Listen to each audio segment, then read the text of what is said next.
সুমাইয়া শারমিন নিতু আপনি জানতে চেয়েছেন কোন স্বামী স্ত্রী তাদের নিজেদের বাচ্চা সারসেগি সেই স্বামী এবং স্ত্রীর অংশ নিয়ে ল্যাবে এমব্রয়ি করে অন্য কোনো মহিলার মুসলিম অমুসলিম পেটে স্থাপন করে তার মাধ্যমে বাচ্চা নেয়, এক্ষেত্রে বাচ্চার ডিএনএ সেই স্বামী ও তার স্ত্রীরই হয় এবং যে মহিলার গর্ভে নেওয়া হয় তার সাথে কোনো জেনেটিক সম্পর্ক হয় না, হারাম হবে কিনা? অনেক মুসলিম দেশে এটার অনুমতি আছে।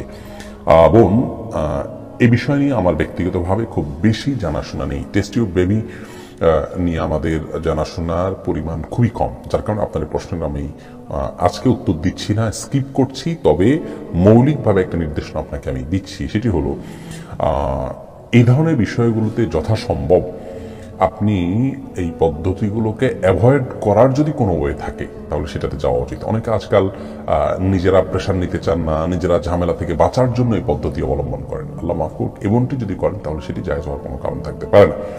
আর যদি এমন হয় যে নিজেদের সন্তান হয় না, কোনো কারণে হয়তো স্ত্রীর গর্ভে সন্তান ধারণ করার মতো নয়, সেই জায়গা থেকে এটি করছেন, সেটি জায়েজ হবে কিনা এ বিষয়ে আপনি অন্য কোনো স্কলারের কাছ থেকে জেনে নেবেন, অথবা আমরা পরবর্তীতে যদি সুযোগ পাই ইনশাআল্লাহ বিদিনিল্লাহ বিষয়ে স্টাডি করি, গবেষণা করি, আরও ভালো করে জেনে শুনে আপনাদেরকে জানাবো ইনশাআল্লাহ বিদিনিল্লাহ।